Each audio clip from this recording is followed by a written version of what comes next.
Bonjour, alors je vous avais montré que je l'avais reçu dans un beau colis envoyé par l'ami Olivier. Donc il est temps de vous montrer ce que donne cette maquette du VF31J Custom Siegfried, la version pour Hayate de la série Macross Delta. Donc il s'agit d'un kit Hasegawa ou 1.72, un kit non transformable, je tiens à le préciser, ça n'a rien à voir avec le kit transformable mais au 1.72 de Bandai, j'allais dire heureusement. Donc là voilà, c'est un kit qui est quand même relativement récent, puisque si j'arrive à... Ah, quand même déjà 2015, je voyais pas ça si vieux, c'est étonnant, mais bon voilà.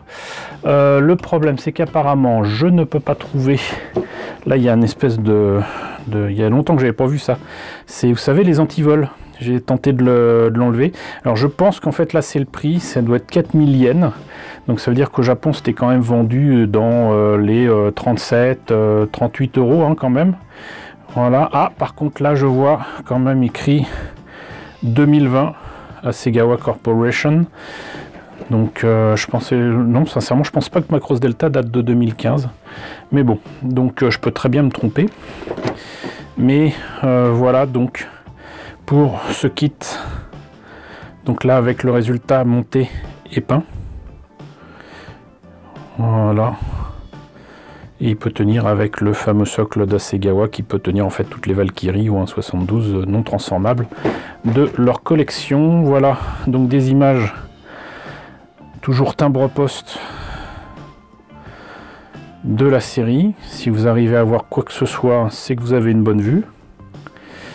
Et je crois qu'on a fait le tour, si ce n'est que donc, encore une fois, toujours de très belles illustrations, de très belles boîtes, donc illustrées par Hidetaka Tenjin, voilà. Donc on a fait le tour de la boîte, on va voir à l'intérieur ce que ça donne. Alors, donc la notice, avec à l'intérieur la planche de décalco, oups, très fournie, que je viens de faire tomber.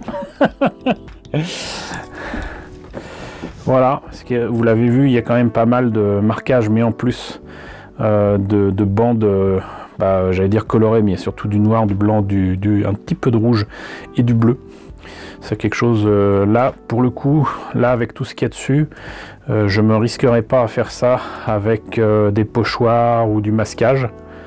Mais vous voyez que donc c'est extrêmement fourni, et c'est en plus que pour la version donc de Hayate. Voilà, et c'est normal qu'il ait un VF31J. En fait ça reprend ni plus ni moins que la logique de la série de Macross de base.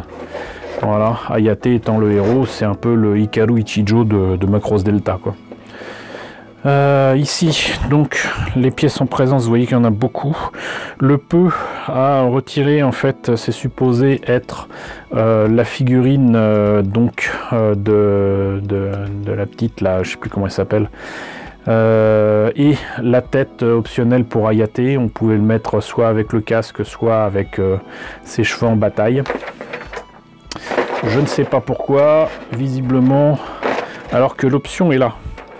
On peut faire soit la version biplace, soit la version normale. Voilà, mais moi je trouve ça plus intéressant finalement avec les deux, hein, je sais pas. Mais bon, donc on peut faire les deux. Vous voyez qu'il y a quand même de grosses pièces quand même pour ce VF31, avec donc la carlingue pour le dessus et le dessous, mais il faut quand même faire le cockpit avant. Voilà, donc ensuite on a tout un tas de détails à rajouter sur la carlingue. En fait le VF31 est quand même beaucoup plus proche du SV51 que du VF normal quoi.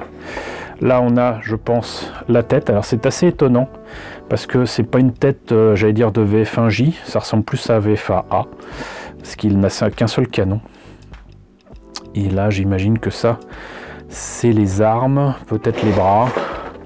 Vraiment tout ça, même ici les jambes, pour moi c'est du SV51 hein, pour avoir travaillé quand même un petit peu sur l'un des kits du SV51, ça m'y fait penser, mais vraiment. Voilà. Donc là on rajoute, apparemment ça doit être les bras. Train d'atterrissage ou pas. Ici, peinture du pilote, donc si on choisit de mettre la tête ou le casque, et certainement des décalcos, la verrière ouverte ou fermée, et comment placer le socle qui est vendu séparément. Et sinon après, des mois d'amusement pour placer tous les décalcos de ce VF31J de Hayate de Macross Delta. Maintenant, on va voir les pièces. Alors, c'est amusant parce que les pièces transparentes étaient protégées par un papier que moi d'habitude je verrais plutôt sur les planches de décalco. Mais pourquoi pas. Donc ça, on va les mettre précieusement de côté. Voilà donc la grappe avec une partie des sièges de cockpit et les figurines. Vous voyez que c'est tout petit de chez Petit. C'est du 72. Voilà, vous voyez les têtes ici. Voilà.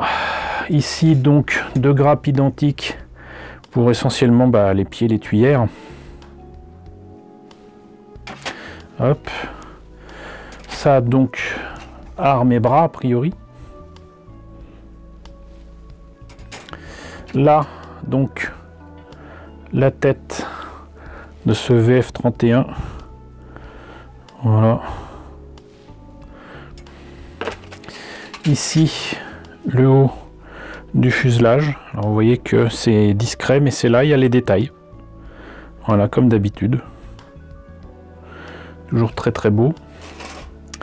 Là, la partie inférieure du fuselage, finalement les bras sont peut-être là en fait, ici, là. Je dirais. Là, sur les côtés. C'est assez intéressant parce que d'habitude ils sont pas avares en pièces chez Hasegawa. Ils ont tendance à en mettre autant que faire se peut pour notamment autoriser les transformations, par exemple la transformation en Garwalk, en Battloid et tout, mais là apparemment c'est pas le cas. C'est pas le cas. Donc ça c'est, je crois que c'est à mettre sur le socle. Les ailes et les dérives, les jambes qui pour moi me font penser au SV51, et ici le reste des détails et du cockpit. Voilà, écoutez, on en a fini donc pour la présentation de ce VF31 de Macross Delta. Voilà, je suis bien content de l'avoir et de vous l'avoir présenté. Merci encore à Olivier de me l'avoir offert. J'espère en tout cas que cette présentation et ce unboxing vous a intéressé également. N'hésitez pas à me dire dans la section commentaires ce qu'il en est. N'hésitez pas à liker, c'est très important. N'hésitez pas à partager, n'hésitez pas à vous abonner si ce n'est pas déjà le cas. Coucou aux nombreux abonnés qui nous ont rejoints ces derniers temps. Bienvenue ici. Coucou aux grands anciens qui me suivent depuis 5 ans. Merci à tous de votre fidélité, merci à tous de votre soutien sur Tipeee et sur Paypal. Surtout prenez soin de vous, je vous laisse avec la liste des contributeurs de la chaîne et je vous dis donc à très bientôt pour la présentation, j'espère, d'un nouveau kit Macross.